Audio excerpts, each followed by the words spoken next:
Sales planning process कहने का मतलब है कि जो कंपनी का रेवेन्यू गोल होता है या फिर कह लीजिए कि कंपनी का जो सेल्स ऑब्जेक्टिव होता है कि किस तरीके से कंपनी अपने प्रोडक्ट की सेल्स को इंक्रीज करेगी, उसके लिए जो भी वो स्ट्रेटजी या फिर जो भी प्लान बनाती है, तो उसका क्या प्रोसेस होता है, तो उसी को सेल्स प्लानिंग प्रोसेस कहते हैं। क्लियर। तो sales planning is the comprehensive process of developing and implementing a strategy to achieve a company's revenue goals. तो कंपनी के रेवेन्यू गोल को अचीव करने के लिए कंपनी का ज़्यादा से ज़्यादा सेल्स हो, क्योंकि जितना ज़्यादा सेल होगा उतना ज़्यादा कंपनी को रेवेन्यू अर्न होगा।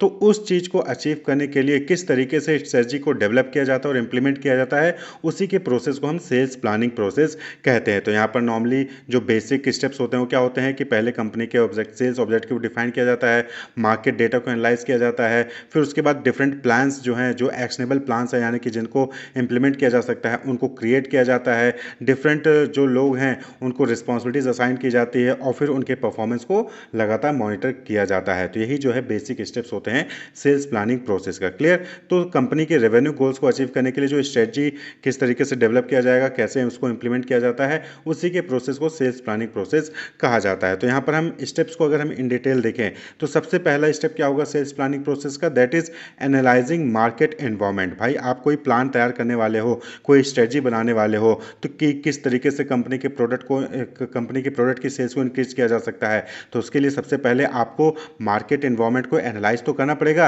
यानी कि सबसे पहले कंपनी की ही शॉर्ट एनालिसिस करनी पड़ेगी कि कंपनी की क्या स्ट्रेंथ है, क्या वीकनेस है, कहाँ पर उनको अपॉर्चुनिटी है, किन चीज़ों से उनको थ्रेट है। क्लियर। उसके बाद कस्टमर एनालिसिस करना पड़ता है कि कस्टमर की क्या नीड है, क्या वांट्स है, कस्टमर का क्या जो है इस वक्त पैटर्न चल रहा है, कंज्यूमर बाइंग बिहेवियर कैसा है। क्लियर। ये सारी चीज़ें वहाँ पर एनालिसिस करनी पड़ती है। देन कॉम्पिटिटर एनालिसिस भी करना पड़ता है कि कॉम्पिटिटर के क्या स्ट्रेटजीज हैं, क्या उनके प्लान हैं, वो किस तरीके से वर्क कर रही हैं। इंडस्ट्री एनालिसिस, इंडस्ट्री में क्या चल रहा है। ठीक है। ये सारी चीज़ें जो है वहाँ पर एनालिसिस करना पड़ता है। जब आप पूरे मार्केट इन्वायरमेंट को एनालाइज कर लेते हो कि मार्केट में क्या चल रहा है, कस्टमर के पॉइंट ऑफ व्यू से, कंप्यूटर के पॉइंट ऑफ व्यू से, इंडस्ट्री में क्या हो रहा है, और कंपनी की खुद की स्ट्रेंथ, वीकनेस, अपॉर्चुनिटी, थ्रेट, इसकी एनालिसिस कर ली गई। तो अब इसके बाद जो होता है इन सब जो भी इंफॉर्मेशन मिलती है, जो भी नॉलेज मिलता है मार्केट इन्वायरमेंट के बेसिस पे, उनको स्टडी करके उसके बेसिस पे गोल्स और ऑब्जेक्टिव को सेट किया जाता है। जैसे कि सेल्स को अगले ईयर 10% इंक्रीज करना है, ये क्या हो गया, एक गोल्स हो गया, सेल्स गोल हो गया या सेल्स का ऑब्जेक्टिव हो गया। क्लियर। कि हमें अगले साल 10% अपने सेल्स को इंक्रीज करना है, हमारे पास मौका है, हम जो है नेक्स्ट ईयर इंक्रीज कर सकते हैं, हमारे पास मौका है, हमारे पास अपॉर्चुनिटी है। कैसे पता चला, ये short analysis, customer analysis, competitor analysis, इन सबको एनालिसिस करके हमें जो है पता चला, और उसके बेसिस में हमने ये डिसाइड किया कि हमें जो है अगली साल नेक्स्ट ईयर जो है 10% से सेल इंक्रीज करना है। आज जो है 100 यूनिट सेल हो रही है, कोई प्रोडक्ट है जो कि लाखों का है, तो 100 यूनिट्स की सेल हो रही है, तो हम कोशिश करेंगे कि 10% और जो है अगले साल सेल हो, यानी कि 110 यूनिट अगले साल जो है वो सेल हो। क्लियर। नेक्स्ट जो इंपॉर्टेंट चीज़ है कि जब भी गोल को, ऑब्जेक्टिव को सेट किया जाता है तो वो स्मार्ट होना चाहिए, यानी कि वो स्पेसिफिक, मेजरेबल, अचीवेबल, रेलिवेंट और टाइम बाउंड होना चाहिए। तो जो भी गोल या ऑब्जेक्टिव सेट किया जा रहा है वो स्पेसिफिक होना चाहिए, यानी क्लियरली मेंशन होना चाहिए कि क्या है, क्या अचीव करना है। जैसे 10% इंक्रीज करना है। क्लियर। मेजरेबल, उसको मेजर किया जा सके, जैसे 10% हम मेजर कर सकते हैं ना कि 10% इंक्रीज हुआ है, 20% इंक्रीज हुआ है। अचीवेबल, ऐसा ऑब्जेक्टिव होना चाहिए, ऐसा गोल होना चाहिए जो अचीव किया जा सके। हम कहते हैं कि नहीं भैया सीधे दुगना कर देना है, तो हो सकता है कि शायद वो अचीव ना हो सके। क्लियर। तो अचीवेबल होना चाहिए गोल, रेलेवेंट होना चाहिए और टाइम बाउंड, यानी कि वहाँ पर टाइम ड्यूरेशन भी दिया होना चाहिए कि कितने समय में उस गोल को अचीव करना है। क्लियर।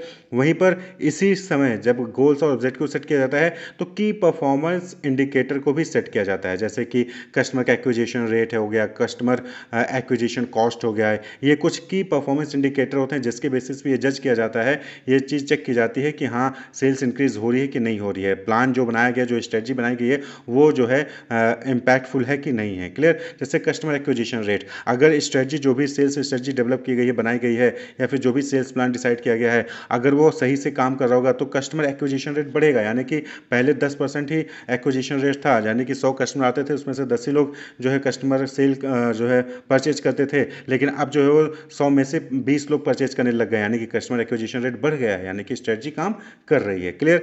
तो सेल्स गोल और ऑब्जेक्टिव को वहाँ पर सेट किया जाता है। उसके बाद फिर स्ट्रेटजीज और टैक्टिक्स को डेवलप किया जाता है, यानी कि क्या स्ट्रेटजी होगी, क्या टेक्निक होगा जिससे सेल्स को इंक्रीज किया जा सके। भाई हमने गोल को सेट कर लेना कि 10% से इंक्रीज करना है हमें, तो क्या टेक्निक होगा, क्या स्ट्रेटजी होगी जिससे हम इस 10% की इंक्रीज को ला सकते हैं। तो जैसे रेफरल सेलिंग हो गया कि आपके जो एग्जिस्टिंग कस्टमर हैं आप उनसे रेफरेंस मांगें और फिर जो है उनको जो है वहाँ पर कांटेक्ट करें। भाई अगर आप रेफरेंस लेके जाओगे तो आप वहाँ पे बता सकते हो ना कि भाई उन्होंने आपको रेफर किया है और वो हमारे बहुत पुराने कस्टमर हैं और लगातार परचेज करते हो सेटिस्फाइड हैं। तो कहीं ना कहीं वो दूसरा जो कस्टमर है जिस रेफरेंस से जिसके पास आप गए हैं उसको ये लगेगा कि हाँ मेरे जानने वाले हैं, वो ऑलरेडी परचेज करे, यानी कि ट्रस्टेबल प्रोडक्ट होगा, तो वो भी जो है हो सकता है आसानी से परचेज कर सकें। सोशल सेलिंग हो गया, सोशल मीडिया का इस्तेमाल कर रहे हैं, तो स्ट्रेटजी क्या होगी, टैक्टिक क्या होगी, उसको यहाँ पर डेवलप किया जाता है। क्लियर।